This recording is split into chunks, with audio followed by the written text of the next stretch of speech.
I understand you're the ranking member on Foreign Affairs. Is that correct? How long have you been on that committee?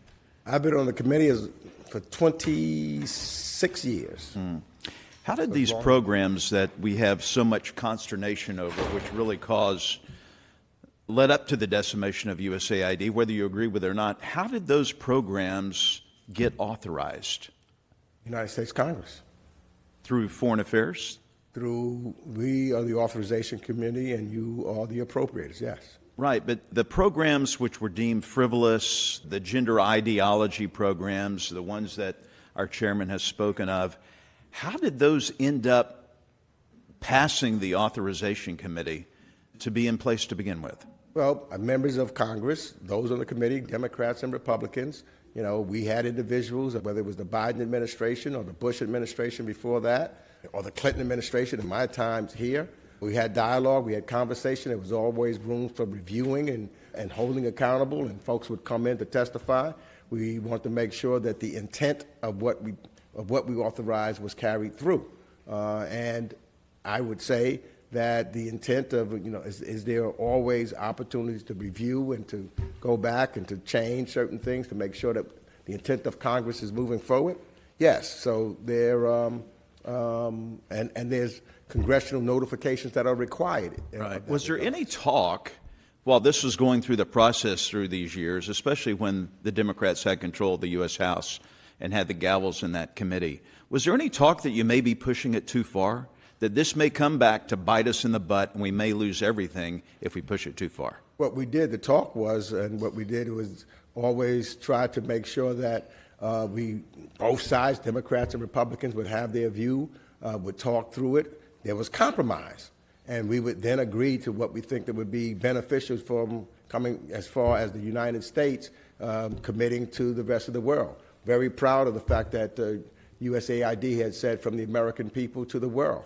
Because the USAID was the face of our soft power going around the world. And so we generally, in my 26 years until recently, we worked in a bipartisan way on that committee, trying to get to where we are.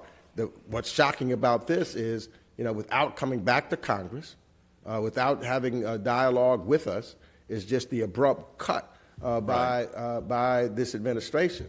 But we could have easily come back and talk about and review as we've done in years past. Well, I think that's a little too late now. It seems to be that USAID is dead. It's going to relive again under the State Department, I think under a different name. I personally feel that if we're not investing in national security projects in other parts of the world, and a lot can fit into that bucket, we probably shouldn't be spending taxpayer money on it. The average appropriation, I think, over the last couple of years has been some $40 billion for USAID, and a lot of projects fit into that. How would you suggest, in the short time we have here, that the State Department now take this, and you will have some oversight in this as a ranking member, how do they redevelop and save the programs that are important for our national security? Well, let me just say, I don't think the struggle is over yet, because I believe the actions that the President has committed are illegal, and we're in court.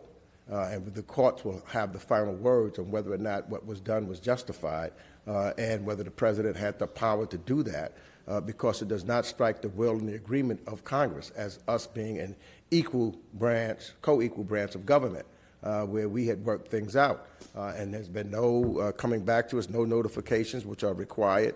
But how do you suggest, sir, we don't have much time left, I want to stick within my 5 minutes, how do you suggest the State Department move forward if it is going to have under its umbrella the former USAID? How do we rebrand that? How do we move forward with the programs that are for our national security interests? I think that what we should be able to do is to go and look, and not with a chainsaw, but to try to look to see where you can improve efficiency, where you can look at where there may be some excess. We can do that in a bipartisan way to make sure that that happens. And I think that that's what we continue. I look forward to reaching out and talking to Secretary Rubio, for example, as I said I did initially, to see if we can move forward in that regard. I know he was basically unanimously selected to be the Secretary of State. I worked with him when he was a member of the Senate. I know that deep down he understands what USAID did because we've traveled to those areas and witnessed what they've done and what they mean to United States soft power.